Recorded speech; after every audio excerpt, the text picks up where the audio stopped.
आग है ना, कहाँ है? तो पंजाब में। कहाँ है? पंजाब। कुएं में बहुत सारे लोगों के घुसने के कारण वहां पर लोग दब कर भी मर गए। हमारे राष्ट्रपिता ने कैसरे हिंद का उपाधि त्याग दिया। राष्ट्रपिता मतलब जो महात्मा। आज का हम लोगों का टॉपिक है जालियांवाला बाग हत्याकांड। ठीक है, और जालियांवाला बाग हत्याकांड को इतिहास में एक कलंकित घटना के नाम से जाना जाता है। इतिहास में एक कलंकित घटना के नाम से जाना जाता है। और ये जालियांवाला बाग हत्याकांड आखिर क्यों हुआ, इसके पीछे कारण है। और ये इस कारण को अगर हम लोग समझना चाहें तो हमें ये पता चलता है कि उस समय एक कानून पास हुआ था जिसका नाम था रॉलट एक्ट। क्या नाम था? Rowlatt act. और रॉलट एक्ट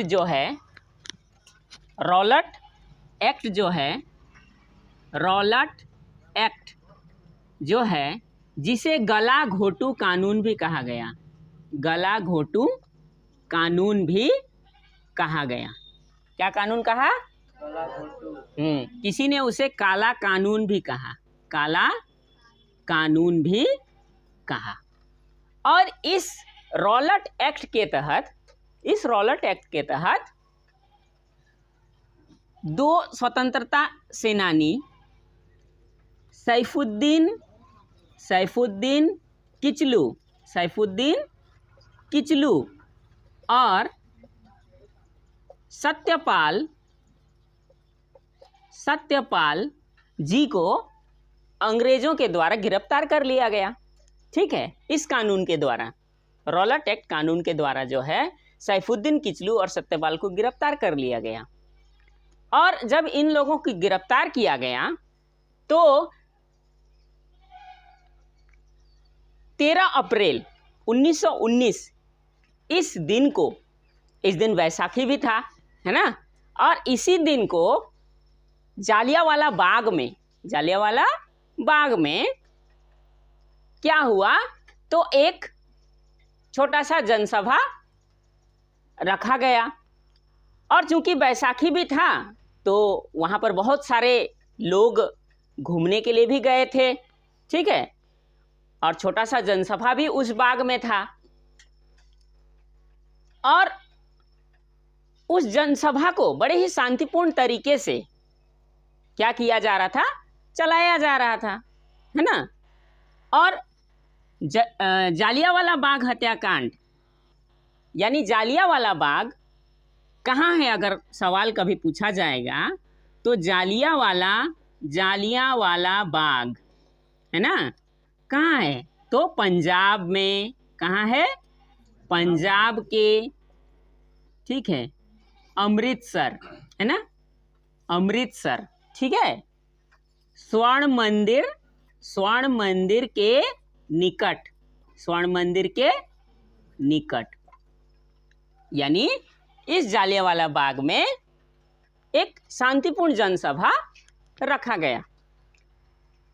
और शांतिपूर्ण जनसभा था, वैसाखी का महोत्सव था, तो बहुत सारे लोग वहां पर उपस्थित थे।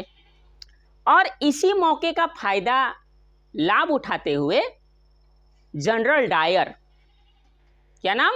जनरल डायर ने क्या किया, बहुत सारे ब्रिटिश सैनिकों को लेकर वो जालियांवाला बाग में पहुंचा। और जालियांवाला बाग, जहां पर सिर्फ एक ही दरवाजा था अंदर जाने का और बाहर जाने का, सिर्फ एक ही दरवाजा था, उस दरवाजे में जो है वो अपने सारे सैनिकों को वहां पर वो बैठा दिया। ठीक है, सारे सैनिकों को वहां पर बैठा दिया। क्या लेकर? बंदूक लेकर।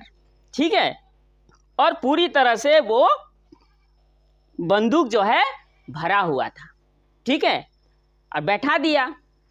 और इधर शांतिपूर्ण तरीके से जनसभा चल रहा था। उसी समय जनरल डायर ने बिना किसी चेतावनी के, है ना, बिना किसी चेतावनी के क्या किया कि उतने भारी जनसभा जहाँ पर छोटे छोटे बच्चे थे, है ना, क्योंकि बैसाखी का पर्व था तो छोटे छोटे बच्चे भी गए हुए थे, औरतें भी गई हुई थी, है ना, और वैसे जगह पर बिना किसी चेतावनी के क्या किया गया, तो फायरिंग कराया गया, है ना, एक साथ बंदूक चलाया गया उन ब्रिटिश सैनिकों के द्वारा और लगभग 1650 राउंड, केवल 10 मिनट में 1650 राउंड जो है गोलियां चलाई गई। और इस तरह क्या हुआ कि वहां भगदड़ मच गया, है ना, और भगदड़ मचने के कारण, क्योंकि जिस रास्ते से लोग आए थे वो रास्ता तो बंद था, तो लोग इधर उधर भागने लगे और वहां पर एक कुआं था, तो अपनी जान बचाने के लिए लोग उस कुएं पे घुस गए, है ना। एक छोटा सा संकरा रास्ता था और उस संकरा रास्ता से लोग भागने लगे, लेकिन छोटा रास्ता होने के कारण जो है वो वहां से भाग भी नहीं पाए, है ना, और कुएं में बहुत सारे लोगों के घुसने के कारण वहां पर लोग दबकर भी मर गए। तो एक बहुत ही शर्मनाक घटना इसे हम लोग कह सकते हैं इतिहास का, है ना। और इस घटना में आधिकारिक तौर पर कहा जाता है कि 379 लोगों की मौत हो गई, लगभग 1000 लोग घायल हुए, है ना, ये आधिकारिक तौर पर कहा जाता है।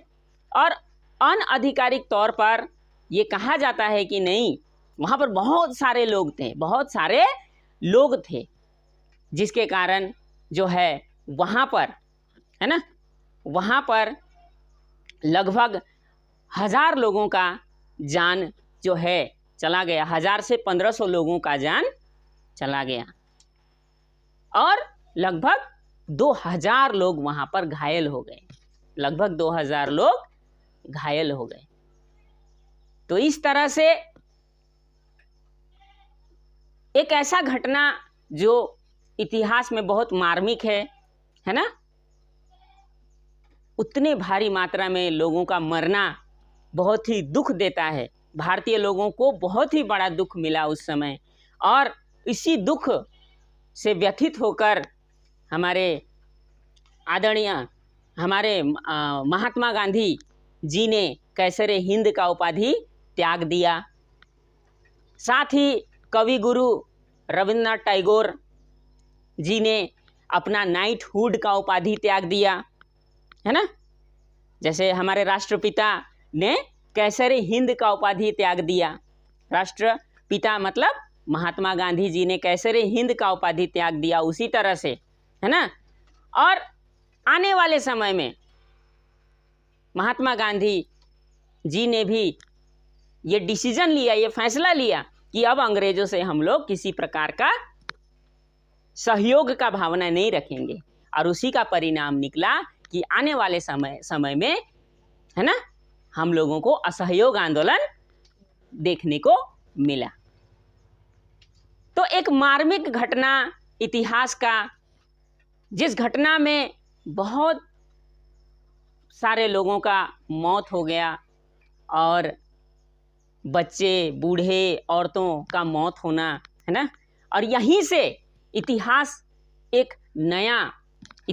का एक नया पन्ना शुरू होता है ना, जहाँ पर हमारा जो हम जो आज़ादी की लड़ाई लड़ रहे थे वो और भी उग्र रूप से हमें देखने को मिला, आगे जाकर और भी उग्र रूप से हमें हमारा आज़ादी का लड़ाई देखने को मिला।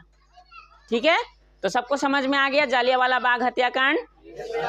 ठीक है, तो इसे हम लोग इतिहास में जो है इसी तरह से हम लोग प्रमाणित करेंगे। ठीक है, तो सबको समझ में आ गया? ठीक, ओके, थैंक यू।